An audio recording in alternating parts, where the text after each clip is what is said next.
അധ്യാപക നിയമനത്തിന് കൈക്കൂലി ആവശ്യപ്പെട്ടയാൾ വിജിലൻസിന്റെ പിടിയിൽ. കോഴിക്കോട് വടകര സ്വദേശി വിജയനാണ് അറസ്റ്റിലായത്. കോട്ടയം വിജിലൻസ് സംഘമാണ് കൊച്ചിയിൽ വെച്ച ഇയാളെ പിടികൂടിയത്. ഇയാളിൽ നിന്നും 1.5 ലക്ഷം രൂപ പിടികൂടി. കൂടുതൽ വിവരങ്ങളുമായി ജിജീഷ് കരുണാകരൻ ചേരുന്നുണ്ട്. ജിജീഷ്, എപ്പോഴാണ് സംഭവം ഉണ്ടായത്? ഇന്ന് ഉച്ചയ്ക്ക് 12:30യോടെയാണ് കൈക്കൂലി ആവശ്യപ്പെട്ട റിട്ടയർഡ് അധ്യാപകൻ പിടിയിലാകുന്നത്. കോട്ടയത്തെ ഒരു എയ്ഡഡ് സ്കൂൾ അധ്യാപക നിയമനവുമായി ബന്ധപ്പെട്ടാണ് കൈക്കൂലി വാങ്ങാൻ ശ്രമിച്ചത്.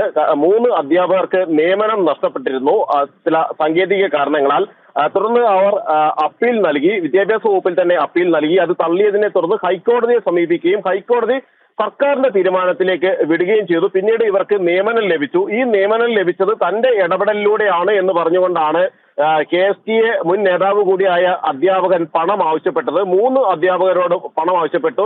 ഇതിലൊരു അധ്യാപകനോടുമായാണ് കൂടുതൽ ഇക്കാര്യങ്ങളിൽ സംഭാഷണങ്ങളെല്ലാം തന്നെ ഉണ്ടായത്. പിന്നീട് 1.5 ലക്ഷം രൂപയുമായി എറണാകുളത്ത് എത്താൻ ആവശ്യപ്പെട്ടു. ആദ്യം മറൈൻ ഡ്രൈവിന്റെ പല ഭാഗങ്ങളിലായി എത്താൻ ആവശ്യപ്പെട്ടു. പല തവണകളായി ഈ സ്ഥലം മാറ്റി. കാരണം പണം വാങ്ങുന്ന അധ്യാപകൻ വിജയനെ സംബന്ധിച്ചിടത്തോളം സംശയങ്ങൾ തോന്നിയതിനെ തുടർന്ന് പലതവണ സ്ഥലം മാറ്റി. ഏറ്റവും ഒടുവിൽ അബ്ദുൽ കലാം സ്തൂപത്തിനടുത്ത് വെച്ച്, ഹൈക്കോടതി ജംഗ്ഷനിലെ APJ അബ്ദുൽ കലാം സ്തൂപത്തിനടുത്ത് വെച്ച് പണം വാങ്ങുമ്പോഴാണ് വിജിലൻസ് സംഘത്തിന്റെ, കോട്ടയം വിജിലൻസ് സംഘത്തിന്റെ പിടിയിലാകുന്നത്.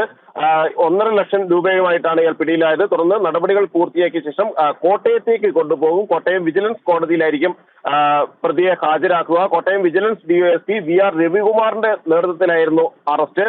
നേരത്തെ തന്നെ ഈ അധ്യാപക നിയമനം പുനർനിയമനങ്ങളുമായി ബന്ധപ്പെട്ട് വലിയ തോതിൽ ഏജന്റുമാർ പ്രവർത്തിക്കുന്നുണ്ട് എന്ന ചില പരാതികൾ വിജിലൻസിന് ലഭിച്ചിരുന്നു. ഇതിനെ തുടർന്ന് നിരവധി ആളുകൾ നിരീക്ഷണത്തിലുമായിരുന്നു.